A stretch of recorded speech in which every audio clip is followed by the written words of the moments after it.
Welcome to AP European History and to Curriculum Night. Here you see my general information. There is my email address and where I'm located in the building here. Also, just a little bit more about myself and my family. Been married 28 years, have two daughters, 21 and almost 18. One of them is a senior here at Providence this year. I have a BA in History and Art History. I have an MA in History, specializing in European history. I have taught at UNF for 26 years, and I'm still teaching there part-time. And I have taught here at Providence the past 5 years. Welcome, as I said, to AP European History. I am excited to be teaching this exciting AP European History course. I know that there are many students that are anxious as they embark upon their first AP course. And I want to reassure everyone that I am in the trenches with the students as they go through this process. And that is exactly what this is, a process. It takes time to master a process like this, just like learning a sport or to play an instrument. Practice makes perfect. No one expects someone to be an expert at a sport or at music right off the bat. It takes time and patience. Trust the process and know that I am with the students every step of the way as their biggest cheerleader as well as their guide. This is a challenging college level course with a lot of new College Board jargon to learn. I will tell the students in the class to try not to worry if they feel swamped in the beginning.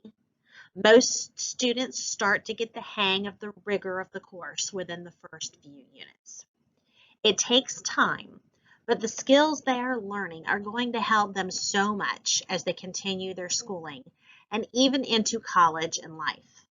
Also, they can get college credit if they pass the AP exam in May.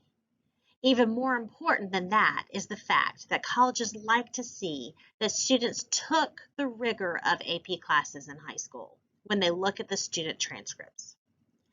Thank you for partnering with me and with Providence School. This slide just shows you the basic framework from College Board for the AP European History course, and it is covered in more detail on the syllabus. Just so everybody understands, it's broken into 4 periods of history. It explores 7 major themes that you see listed there, develops 6 historical thinking skills, and also uses 3 historical reasoning processes: comparison, causation, and continuity and change over time. There will be nightly homework as this is an AP class. The work could consist of any of the following: textbook reading, note-taking with some portions of an audio lecture, unit reading guides, other assignments like key terms in their notebook and discussion boards, or even sometimes AP classroom learning checkpoints.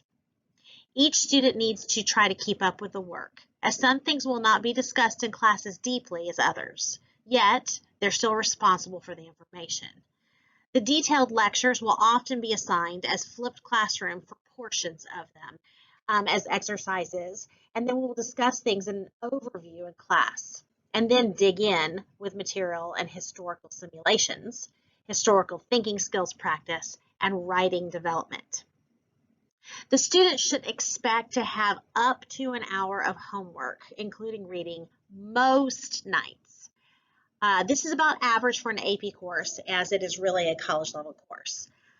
One of the things I want to make clear, however, is that I usually give the bulk of the homework for each unit at the beginning of the unit, and the bulk of it is due at the end of the unit. There are a couple of small things that are due each week, but the bulk of the work is due at the end of the unit.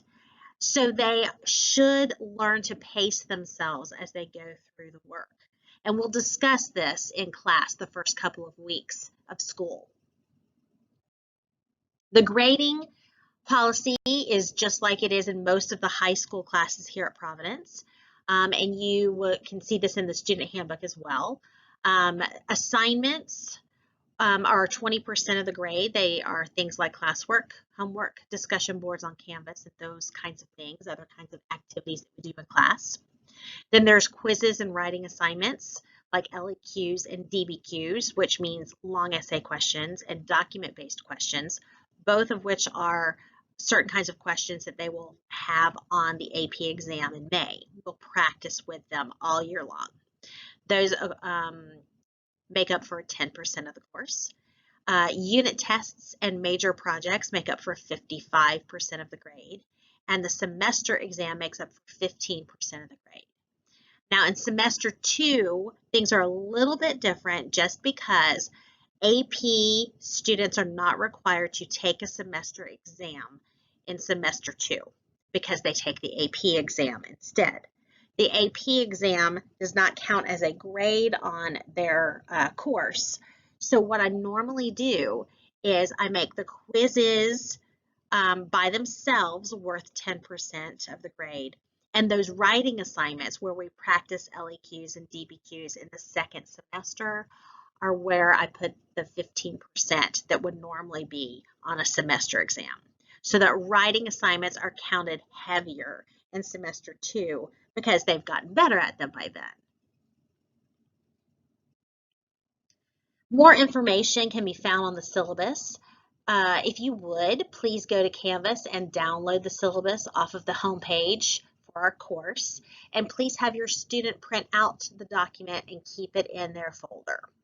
Please also read through this document with your student and send in the signature page to class by Friday, August 20th for a 10-point homework grade, an easy homework grade right off the bat.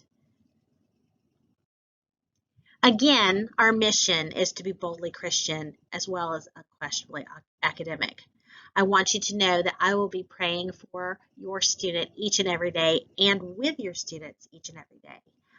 I want you to also know that I will, as much as I can, try to present history through a Christian worldview as much as I possibly can, because I believe that's important.